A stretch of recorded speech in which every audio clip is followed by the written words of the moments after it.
महज इत्तेफाक है कि ये जो जनवरी का महीना है इसमें दो बड़े अहम दिन हैं। 13 जनवरी, आप कहेंगे 13 जनवरी को लोहड़ी है, ठीक है लोहड़ी है, लेकिन 13 जनवरी को शक्ति सामंत साहब की जन्म शताब्दी है। 13 जनवरी। अच्छा, आप कहेंगे दूसरी बात क्या है भाई? दूसरी बात यह है कि 16 जनवरी को ओपी नैयर साहब की जन्म शताब्दी है। अच्छा, इत्तेफाक ये है कि दोनों को आपस में एक दूसरे से ऐसी अंडरस्टैंडिंग थी कि बहुत सी फिल्म्स इकट्ठे की, और इसी बीच में अचानक एस.एच. बिहारी साहब के गीत सुनाई देते थे। शक्ति सामंत का जिक्र कर रहा हूं मैं पहले, क्योंकि 13 जनवरी उनकी जन्म शताब्दी है। मुझे तो वो डायरेक्टर ही कमाल के लगते हैं। देखिए, ये जो है ना हमारा रूरल टच, वो ऐसी ही किसी जगह से बंगाल में दुनिया में आए, और उसके बाद चलते रहे, आगे बढ़ते रहे, और आगे बढ़ते बढ़ते उन्होंने क्या किया कि सोचते थे मैं क्या करूं, पढ़ाई लिखाई भी कर ली, मास्टर भी बन गए, लेकिन मन उनका फिल्म मेकिंग में रहता था हमेशा। और फिल्म मेकिंग में मन रहने का कारण ये था कि अंतर में कहीं हर वक्त कुछ रहता था कि कुछ अच्छा किया जाए। तो इसलिए वो पहले तो सोचते थे कि मैं सिंगर बनूंगा, और बाद में वो कहने लगे कि मैं एक्टर बनूंगा, लेकिन ना सिंगर ना एक्टर, वो बन गए डायरेक्टर। पहली फिल्म जो उनकी है वो थोड़ी सी सोशल फिल्म है, और सोशल फिल्म का मतलब ये हुआ कि बहू के नाम से फिल्म है। और उसके बाद में उन्होंने देखा भाई सोशल फिल्म अपनी जगह है, लेकिन जो जरूरी है वो है आपको थोड़ा सा एंटरटेनमेंट देना, थोड़ा सा एंटरटेनमेंट। स्टंट फिल्म, शेरू जैसी फिल्म भी वो बनाते हैं, मैं ताजुब करता हूँ। अब इसके बाद 1957 में उन्होंने तय किया कि अपनी ही प्रोडक्शन, अपनी डायरेक्शन ऑर्डर रही, और गजब हो गया पूरे देश में। आइए मेहरबान बैठिए जाने जा, शौक से कीजिए इश्क के इम्तिहान। मतलब दुनिया ने कह दिया शक्तिदा से कि शक्तिदा आप आ जाइए और हम आपका स्वागत करते हैं। और शक्तिदा की ये फिल्म इतनी हिट हुई कि इससे उनका हौसला बढ़ गया। अब हौसला उनका इतना बढ़ा कि अब उसके बाद एक के बाद एक वो फिल्म बनाते चले जा रहे हैं। उनकी फिल्म्स में जैसे सिंगापुर फिल्म है, वो भी एंटरटेनमेंट लिए हुए है, और चाइना टाउन ने तो कमाल ही कर दिया। सिंगापुर में अगर हो रहा है ये शहर बड़ा अलबेला, हर तरफ हसीनों का मेला, कुछ और भी तो है आगे, तू चला चल अकेला। ये तो हो गया सिंगापुर। और इसके बाद चाइना टाउन में तो शम्मी कपूर ने कमाल कर दिया। भाई शम्मी कपूर ने डाली हो बार बार देखो, हजार बार देखो, ये देखने की चीज है हमारा दिल रुबा। शम्मी कपूर और शक्ति सामंत साहब की ऐसी जोटी बनी आपस में कि भाई उसके बाद तो देर तक हम उन दोनों ही कलाकारों को याद करते हैं। बड़ी अच्छी दोस्ती उनकी हुई। अब इसके बाद जब मैं आपको ये रस्टिक टच दिखा रहा हूँ, इस रस्टिक टच के दिखाते दिखाते मैं एक ऐसी दुनिया में आपको ले आया हूँ जो बहुत पीछे रह गई। देखिए, ये गाड़ी आप देख रहे हैं, बैलगाड़ी ऐसी होती थी, ये भी आप देख रहे हैं ऐसा होता था। ये झूला, झूलना झुलाए, ये भी ऐसा होता था। समय परिवर्तन होता चला गया, और शक्तिदा ने भी अपनी फिल्म्स में नए नए रंग भरने शुरू कर दिए।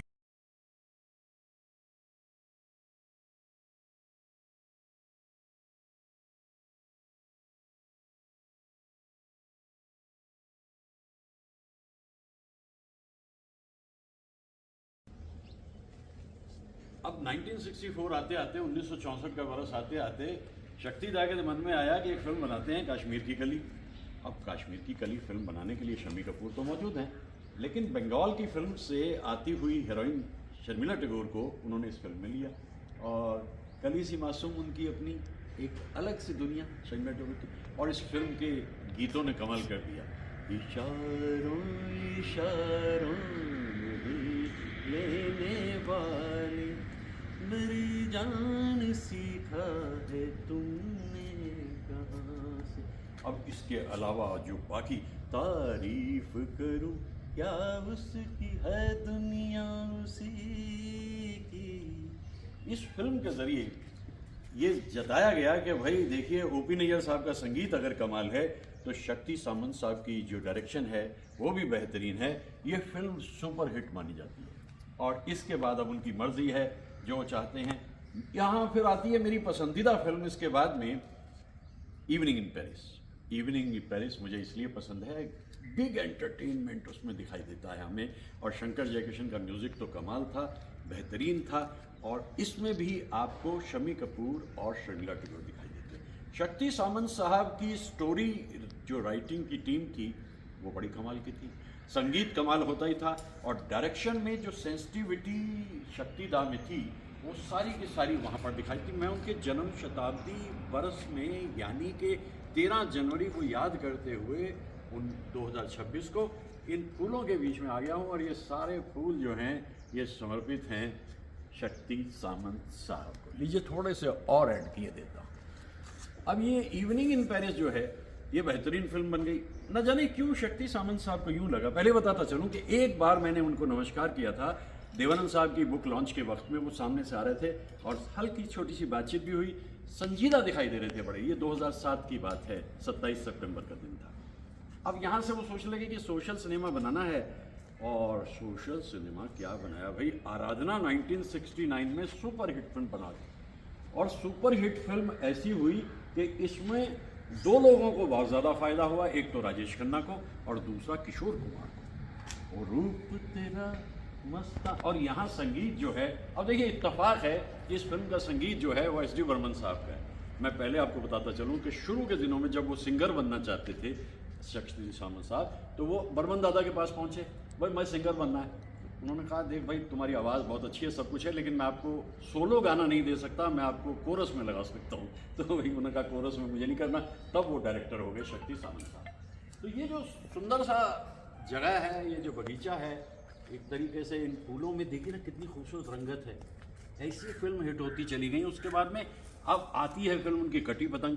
कटी पतंग में भी राजेश खन्ना मौजूद है, लेकिन यहाँ आशा पारिक मौजूद है, और गीत सारे के सारे फिल्म के कमाल। आर डी बर्मन आ चुके हैं, और फिर अमर प्रेम का संगीत भी अपने ढंग का अनोखा। और शक्ति सामंत साहब को जिस रूप में मैं याद करता हूँ वो यही है कि कहाँ से वो अपनी ज़िंदगी शुरू करते हैं, कैसे अलग अलग रास्तों से होते हुए आगे बढ़ते हैं, और उसके बाद में एक ऐसा मुकाम पा लेते हैं जहाँ उनकी सारी ही फिल्म्स लगभग हिट होती हैं।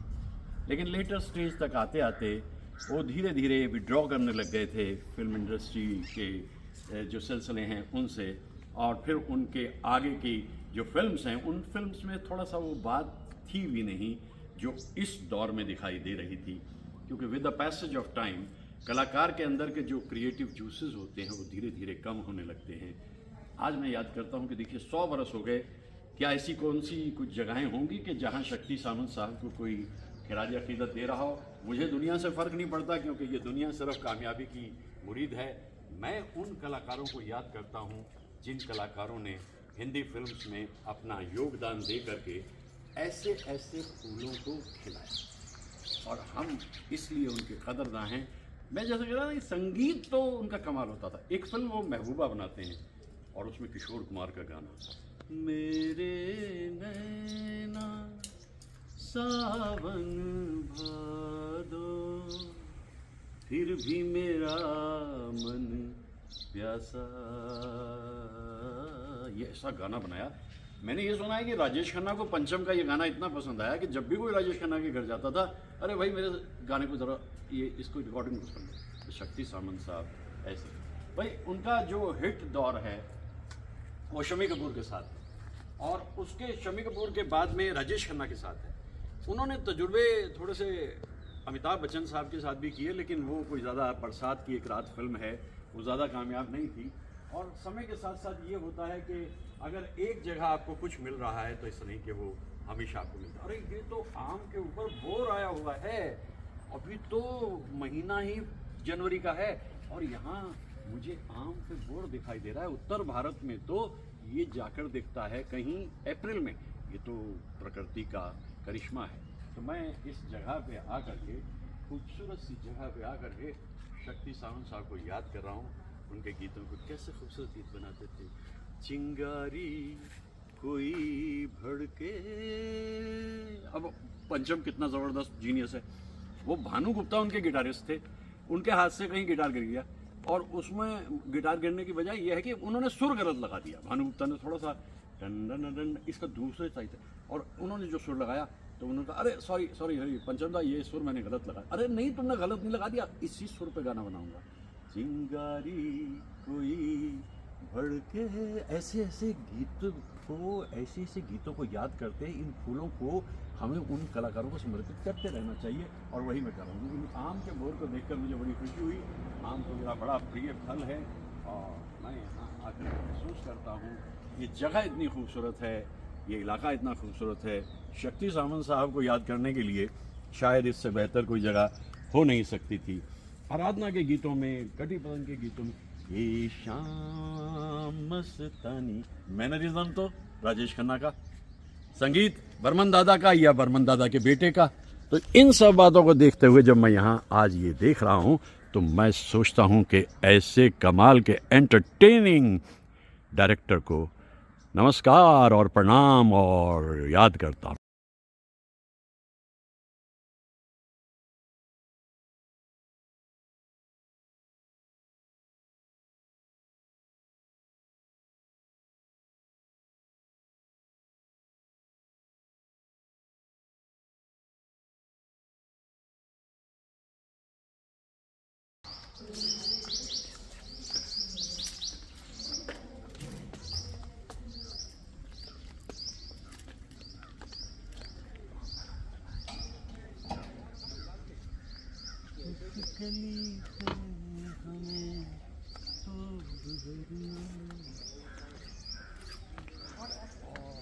खूबसूरत लेक दिखाई दे रही है और इस लेक को देख करके फिर मुझे एक दौर याद आ रहा है।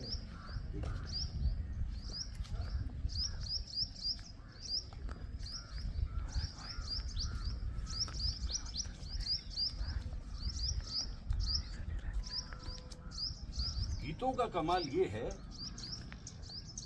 कुछ तो लोग कहेंगे, लोगों का काम है कहना, छोड़ो बेकार की बातों में कहीं बीत न जाए रहना। और देखिए मजे की बात, बर्मन दादा ने तो तमहीदी दौर में शक्ति सावंत साहब को सिंगर नहीं बनाया, लेकिन वो जानते थे शक्ति सावंत के बर्मन दादा कितने बड़े इंसान हैं। ये फूलों को देखो कितने खूबसूरत यहाँ से दिखाई दे रहे हैं, बहुत सुंदर। वो जानते थे कि कितने बड़े सिंगर हैं बर्मन दादा, तो अपनी फिल्म आराधना में उन्होंने मौका दिया। सफल होगी तेरी आराधना, काहे को रोए। तो बर्मन दादा की जो गीत है, ये गीत इस फिल्म की बहुत जान बनता है। और मैं जैसे सोचता हूँ कि एक तरफ तो आपको तो लेक दिखाई दे रही है, देखिए कितनी खूबसूरत लेक है, और दूसरी तरफ आपको फूल दिखाई दे रहे हैं।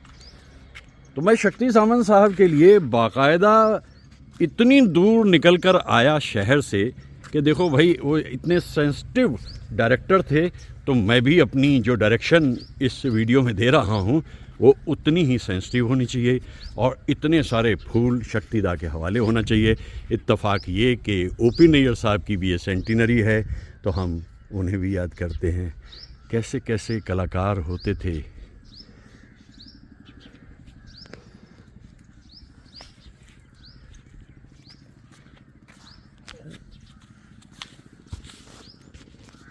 है सजदे के काबिल हर वो दीवाना कि जो बन गया हो तस्वीर जाना, करो एहतराम उसकी दीवानगी का, मोहब्बत में जो हो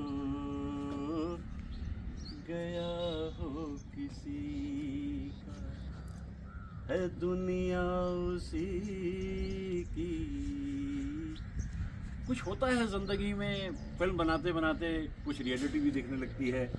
लेटर स्टेज पे मैं देखता हूँ कि उनका सिनेमा जो है वो थोड़ा सा अलग दौर में चला गया। एंटरटेनमेंट की बजाय उन्होंने जो सोशल इश्यूज़ को उठाया वो भी उन्होंने बड़े इत्मीनान से किए, लेकिन उससे भी आगे चल कर के अगर हम देखें तो फिर कहानी कुछ अलग रूप में करवट लेती।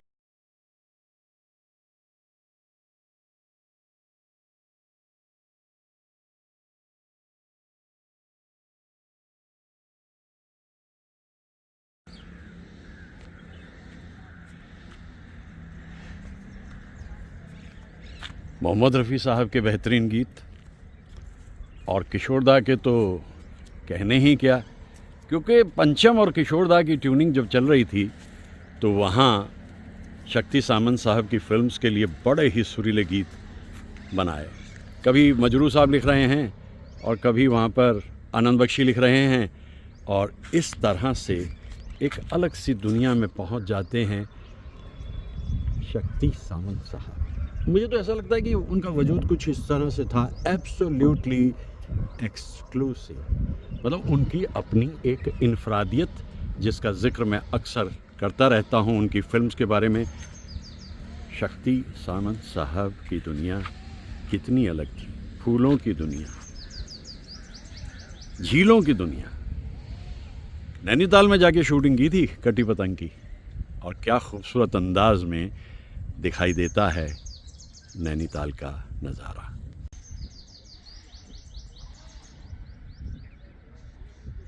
मुकेश साहब के तो गीत बहुत कम हैं शक्ति सामंत साहब की फिल्म में, लेकिन उनकी सेंस ऑफ म्यूज़िक इतनी गहरी थी कि सारे गाने किशोर कुमार गा रहे हैं कटी पतंग में।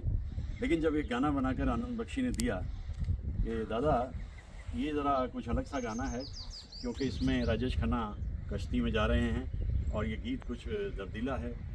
जिस गली में तेरा घर न हो सालमा, उस गली से हमें तो गुजरना नहीं, जो डगर तेरे द्वारे पे जाती न हो, उस डगर से हमें तो गुजरना नहीं। मुकेश साहब के गाने का मैं, लेकिन लेटर स्टेज पे एक गीत गाया किशोर कुमार ने, भाई अद्भुत गीत था। मिला न कोई ऐसा जिसको दिल का दर्द दिखाते, कम से कम दो बात ही करता, दर्द से दर्द बिताते। जाने अनजाने लोग मिले, मगर कोई मिला ना अपना हो। क्या क्या हमने सोचा था, रह गया बन के सपना। मैं तो बार बार यही सोच रहा हूँ कि 100 बरस की ज़िंदगी यहाँ पूरी होती है शक्तिदा की, और मुझे तो बड़ी खुशी है कि चलिए ज़्यादा तो नहीं, लेकिन कम से कम नमस्कार हो सका उनसे, मैं उन्हें बहुत करीब से देख सका। लेकिन आज भी न जाने क्यों मुझे लगता है कि दिन था 27 सितंबर 2007, बड़े उदास से दिखाई दे रहे थे। एक इंसान जिसने इवनिंग इन पेरिस जैसी फिल्म बनाई, वो इंसान। अच्छा, कमिटमेंट इतना सॉलिड था कि अब शम्मी कपूर के साथ में दोस्ती बड़ी गहरी, और इवनिंग इन पेरिस में कुछ शॉट ऐसे हैं जिनको लेने से पहले शम्मी कपूर भी सोच रहे थे। सीधा ने कहा एक गाना ऐसा है शम्मी, इसमें हेलीकॉप्टर से तुम्हें आना है और बस नीचे तुम्हारे समंदर है। शम्मी कपूर थोड़ा सा सोचा, यार ये मुश्किल काम है, कैसे यहाँ पे उतरूँगा, इससे नीचे कैसे आऊँगा, नीचे समंदर है, समंदर का क्या भरोसा। शम्मी कपूर ने देखा पास में एक बार थी, ये पेरिस की बात है, और वहाँ कॉनियक रखी हुई थी जो वहाँ की बड़ी मशहूर वाइन है। उठाए 2-3 पैक फटाफट लगाए शम्मी कपूर ने, हेलीकॉप्टर में जाकर के बैठे और गाना गाया इतना खूबसूरत। ऐसे गाने बनाए थे शंकर जयकिशन ने उसमें, और हसरत साहब के गीत उसमें मौजूद हैं। लेकिन चलते चलते एक गीत जो है बहुत खूबसूरत अंदाज में शक्ति दा ने पिक्चराइज़ किया रात के वक्त में पेरिस में। एक ज़माने में मुझे भी पेरिस में रात के वक्त में घूमने का मौका मिला था।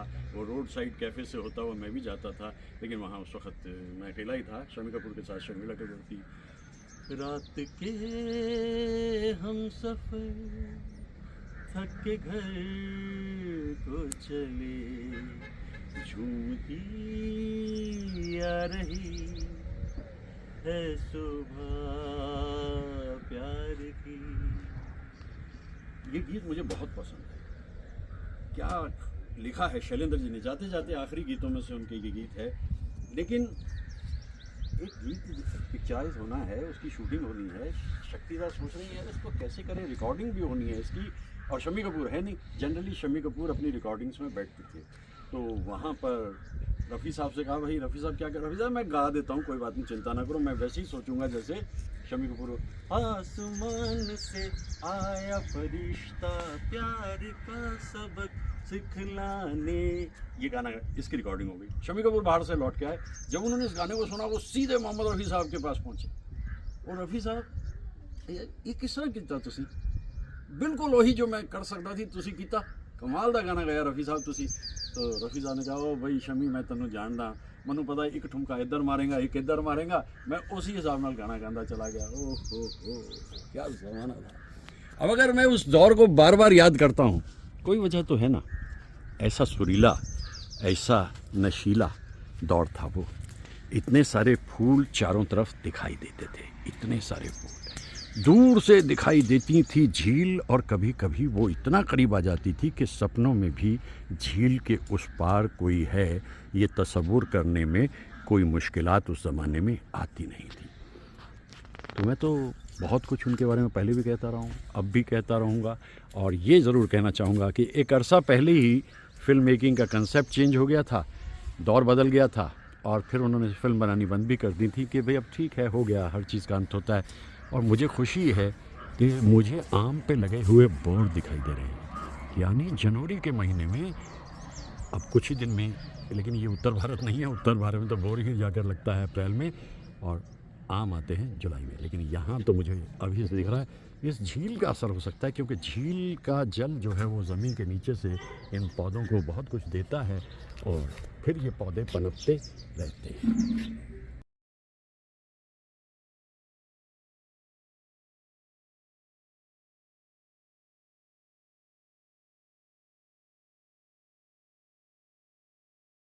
इतिहास के पन्नों में कभी कभी कुछ तारीखें बड़ी अहम होती हैं, जैसे 12 जनवरी, स्वामी विवेकानंद जी की सालगिरह। बहुत कुछ कहा मैंने सुबह यूट्यूब पे, जब अपना वीडियो पहुंचाया तो मेरे स्टूडेंट्स ने मुझसे कहा कि सर किस आसानी से आप अपनी बात को कहते हो, गहरी बातें भी समझा देते हो। मैंने कहा ये इतने वर्षों में जो मैंने सीखा है, समझा है, वही तो बता रहा हूँ भाई। तो 12 जनवरी और 13 जनवरी बड़ी इंपॉर्टेंट बात, पंजाब में लोहड़ी होती है, बड़ा फेस्टिवल होता है। और 13 जनवरी एक ऐसे अद्भुत प्रोड्यूसर डायरेक्टर यानी शक्ति सामंत साहब की जन्म शताब्दी, 100। मैंने सोचा था कि किसी ऐसी जगह पे जाके उन्हें याद करूंगा जहां वो रंग दिखाई दें जो उनकी ज़िंदगी में थे, जो उन्होंने अपनी फिल्म्स में दिए। कितनी 37 फिल्म्स, उन्होंने 37 फिल्म बनाई हिंदी में, और 6 फिल्म बनाई उन्होंने बांग्ला में। और हिंदी की फिल्म में आराधना मौजूद है, अमानुष मौजूद है, और कटी पतंग मौजूद है, अमर प्रेम मौजूद है। ऐसे प्रोड्यूसर डायरेक्टर का जिक्र ऐसी जगह पे आके करना मेरे लिए बड़ी खुशी की बात है। तो लोहड़ी की जो बातें हैं वो अपनी जगह हैं, लेकिन शक्ति सामंत साहब की बातें अपनी जगह हैं।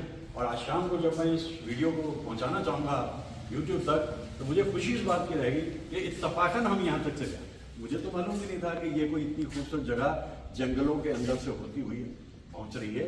लेकिन जैसा मैंने कहा ना कि जिन खोजा तिन पाई या गहरे सागर हुई, वो 40 वर्ष जो मैंने पढ़ाई लिखाई की दुनिया में बिताए पढ़ाते हुए कॉलेज में, वो मुझे अब काम आ रहे हैं। वहाँ किताबें होती थी, यहाँ ज़िंदगी है, यहाँ ज़िंदगी के रंग है। किताबों को पढ़ना एज ए स्टूडेंट मुश्किल होता था, और एज प्रोफेसर के रूप में बहुत आसान था।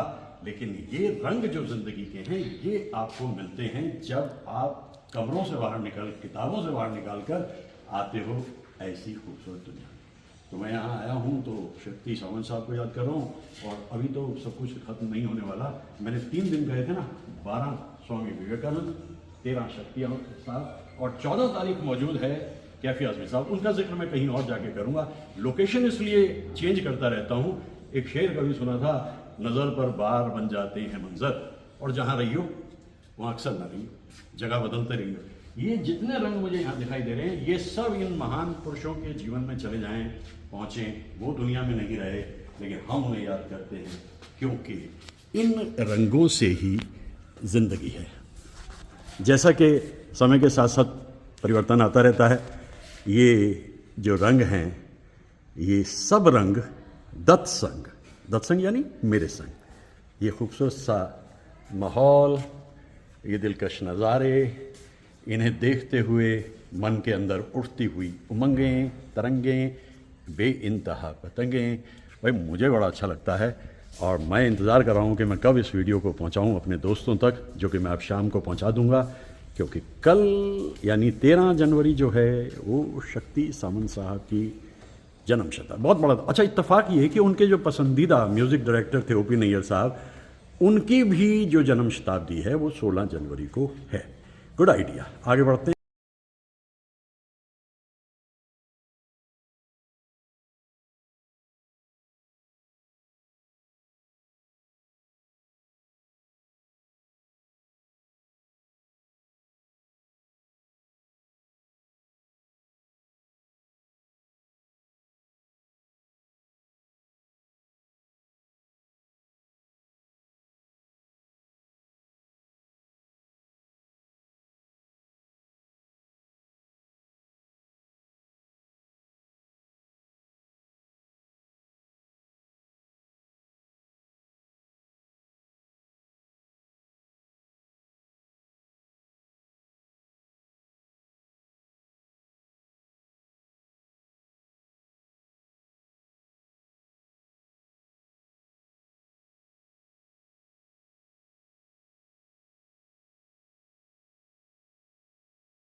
जनवरी का महीना आया। जनवरी के महीने में हिंदी फिल्म्स का जो सिलसिला रहा है उसका जिक्र मैं कर रहा हूँ लगातार, और करते करते मैं आ गया 13 जनवरी पे। ये जो बरस है इसमें 2 बड़ी कमाल की चीज़ें हैं। और पहली कमाल की चीज़ ये है कि 13 जनवरी को एक ऐसे प्रोड्यूसर डायरेक्टर की सेंटिनरी है, शताब्दी है, जिन्होंने हिंदी फिल्म्स में अपना बहुत नाम किया, उन्होंने बहुत काम किया। तो वो थे शक्ति सामंत साहब। शक्ति सामंत साहब ने जो अपनी ज़िंदगी को शुरू किया बड़े आम संघर्ष करते, और फिर उसके बाद में जो उन्होंने फिल्म्स बनानी शुरू करी वो एंटरटेनिंग फिल्म थी। वो जानते थे कि जो दुनिया है इसको ज़रा मनोरंजन चाहिए, तो मनोरंजन जैसे मैं गाना गाता हूँ आप समझ जाते हैं कि इस गाने का अर्थ क्या है। हावड़ा ब्रिज उनकी बड़ी पॉपुलर फिल्म आती है, लेकिन उसके बाद उन्हें तसल्ली नहीं होती। शम्मी कपूर के बड़े अच्छे दोस्त थे, इसलिए उन्होंने एक फिल्म बनाई कश्मीर की कली, और उनके फेवरेट भी जो थे वो थे O.P. नैयर संगीतकार। और इत्तफाकन मैं आपको बताता चलूँ, क्योंकि ये परिंदा भी बताने की कोशिश कर रहा है कि अगर 2026 में 13 जनवरी को शक्ति सामंत 100 बरस के होते हैं, तो 16 जनवरी को O.P. नैयर 100 बरस के होते हैं। दोनों दुनिया से जा चुके हैं। बार बार कहता हूँ कि कलाकार का जिस्म फना होता है, और कलाकार का जो काम है, जो उसका सृजन है, वो सृजन वहाँ पर रहता है। तो शक्ति सामंत साहब के जो फिल्म्स हैं, उन्होंने एक ऐसी फिल्म बना दी जिसे मैं आज तक बेहद पसंद करता हूँ। 1967 की फिल्म शम्मी कपूर को लेकर, और नई नई ताज़ी आई थी शर्मिला टैगोर कश्मीर की कली के ज़रिए। अब वो इवनिंग इन पेरिस।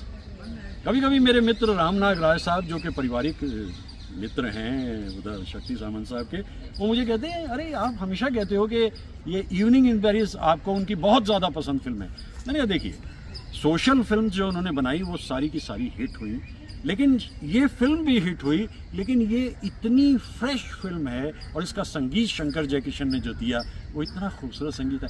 आसमान से आया फरिश्ता, लेकिन उसके भी आगे एक गीत तो मैं कभी भूलता नहीं, क्योंकि मुझे भी एक ज़माने में पेरिस जाने का मौका मिला था। शाम के वक्त में मैं भी घूमता फिरता था उन सड़कों पर, लेकिन जब मैं गाना गाता था तो मैं अकेला होता था। शम्मी कपूर को एडवांटेज ये थी कि उनके साथ शर्मिला टैगोर थी। रात के हम सफर थक के घर को चले, झूमती आ रही है सुबह प्यार की। बहुत ही खूबसूरत। तो ये फिल्म के बाद में अब उन्हें ऐसा लगा कि उनका जो रिस्पॉन्सिबिलिटी है सोसाइटी के लिए, तो उन्होंने फिल्म बनाई आराधना, सुपर हिट, और एक स्टार जो है वो सुपर स्टार बन गया, यानी राजेश खन्ना। उसके बाद फिर उन्होंने बनाया कटी पतंग, और उसके बाद में उनकी जो फिल्म एक के बाद में अमर प्रेम, हर फिल्म जो वो है वो हिट जा रही है। तो मैं ऐसे प्रोड्यूसर डायरेक्टर को इसलिए भी याद करता हूँ कि कहाँ से जीवन शुरू किया, कहाँ पहुँचे। लेकिन एक बात मेरी समझ में नहीं आई कि इतनी कामयाबी उन्हें ज़िंदगी में मिली। 27 सितंबर 2007 को देवानंद साहब की बुक लॉन्च थी रोमांसिंग विद लाइफ, और मित्र कमलजीत के ज़रिए मैं भी वहाँ पर मौजूद था। तो वहाँ मैंने अचानक शक्ति दा को आते देखा, तो मैं रुका और उनको मैंने नमस्कार किया, बल्कि कैमरा के डेज थे वो, तो एक तस्वीर भी मैंने खींची। कुछ उदासी से उनके चेहरे पर मुझे दिखी, और वो उदासी का नतीजा ये निकला कि कुछ अरसे के बाद ही शक्ति दा दुनिया से रुक सकी।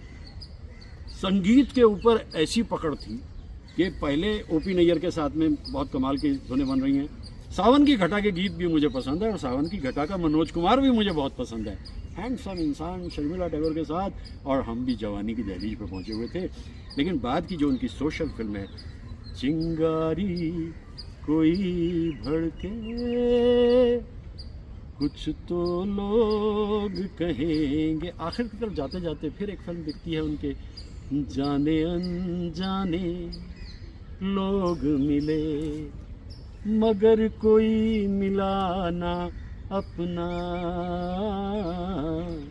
क्या क्या हमने सोचा था रह गया बन के सपना। ऐसा होता है ज़िंदगी में, अलग अलग शेड्स के फूल खिलते हैं, इधर ये रंग है, इधर ये रंग है, लेकिन देखते देखते ज़िंदगी उन रंगों के अंदर जो भर देती है वो है बदरंग। बदरंग ये है कि बढ़ती उम्र के साथ में जाते जाते वो जो क्रिएटिव जूसेस आपके होते हैं वो ड्राई कर जाते हैं, आप फिर धीरे धीरे फिल्म इंडस्ट्री से अलग हो जाते हैं। कुछ ऐसा ही शक्ति सामंत साहब के साथ हुआ। आखिर की कुछ फिल्म जो हैं जिनमें वो भी जिक्र नहीं करना चाहते थे, लेकिन मैं उस इंसान को भाई बड़ा कमाल मानता हूँ, और अपने आप के तरीक़े से जिस तरह से वो बनाते थे वो कमाल था उनका। तो ये उनकी सेंटिनरी 13 जनवरी और बरस 2026, कुछ बातें उनके बारे में कही हैं, अभी आगे भी बातें करते रहेंगे। दिस इज नॉट टाइम, आगे चलते हैं।